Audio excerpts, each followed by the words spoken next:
Tutorial batch studies ইউটিউবের পক্ষ থেকে ধন্যবাদ। আজকের ক্লাস অষ্টম শ্রেণী, ক্ষুদ্র সঞ্চয়ে ভবিষ্যৎ গড়ি। অনুশীলনীর অঙ্ক নাম্বার 6। 50,000 টাকা 7 বছরে মুনাফা আসলে 1,20,000 টাকা হইলে মুনাফার হার কত?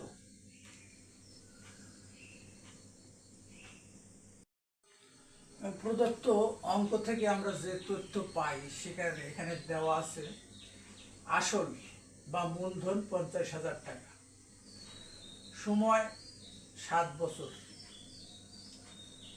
এবং মোট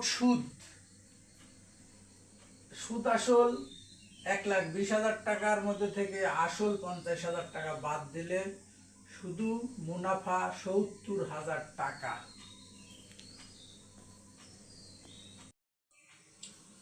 তো সূত্র থেকে আমরা জানি I = PNR বা R = I/PN। এখানে I দেওয়া আছে 70,000 টাকা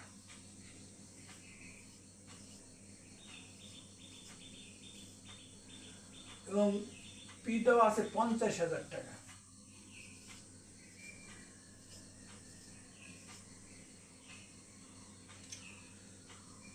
N দেওয়া আছে 7 বছর।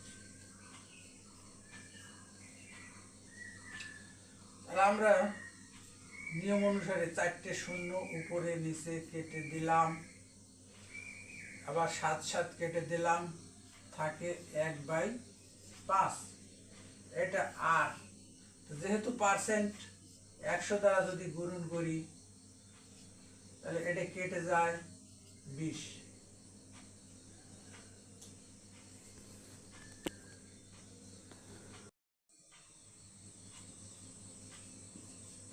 বা R = 20%।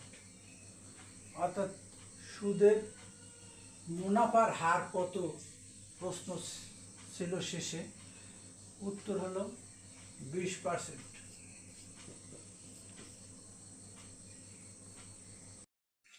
অনুশীলনের পরবর্তী অঙ্কটা 7 নম্বর। কোনো মূলধন 5 বছরে যে মুনাফা হারে মুনাফা আসলে দ্বিগুণ হয়, সেই মুনাফা হারে 8 বছরে মুনাফা আসলে 26,000 টাকা হবে। মূলধন কত, আসল কত?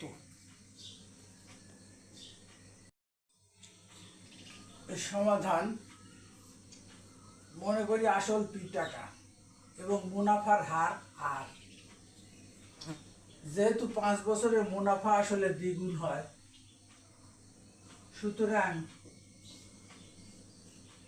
মুনাফা দ্বিগুণ 2P - P =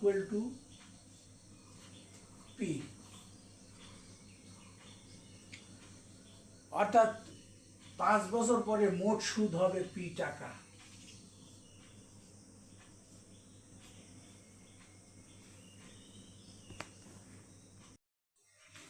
এখানে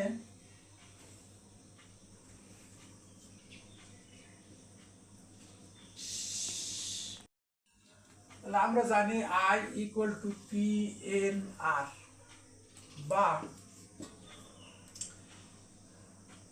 এখানে R = I/PN। I সমান আমরা পেয়েছি I মানে মোট সুদ P, আর PN সমান পাইছি 5 বছর। তাহলে P যদি কেটে যায়, আর 1/5। আবার দ্বিতীয় স্টেপে 8 বছরে মুনাফা আসলে 26,000 টাকা হবে।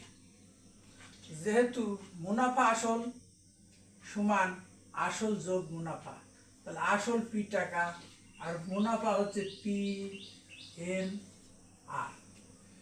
তাহলে এখানে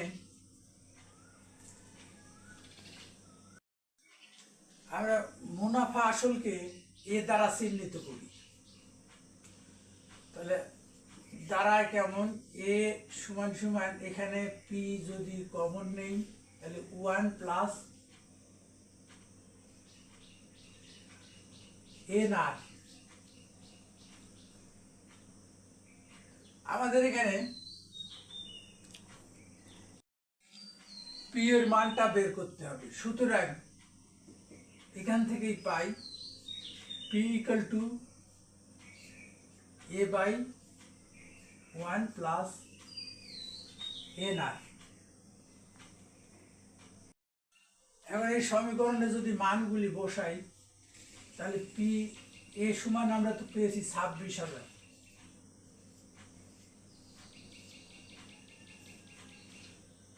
ওয়ান প্লাস এন, এন সমান 8,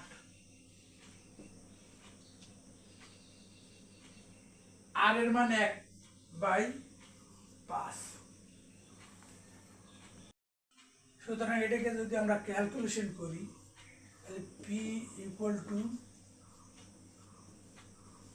26,000 আর নিচে 1 প্লাস 8 বাই 5, এটা 26,000 উপরে ঠিক রাখলাম। আর এটাকে যদি লসাগু করি, লসাগু হচ্ছে 5, 5 প্লাস 8, তার মানে দাঁড়াচ্ছে কি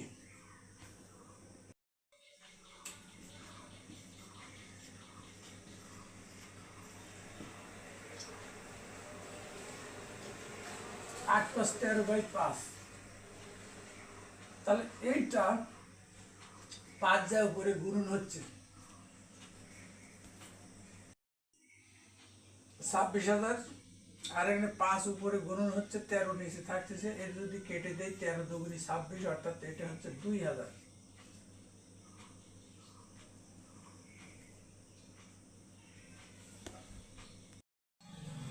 এটাকে আমরা যদি হিসাব করি এভাবে তাহলে 2,000 গুণন 5,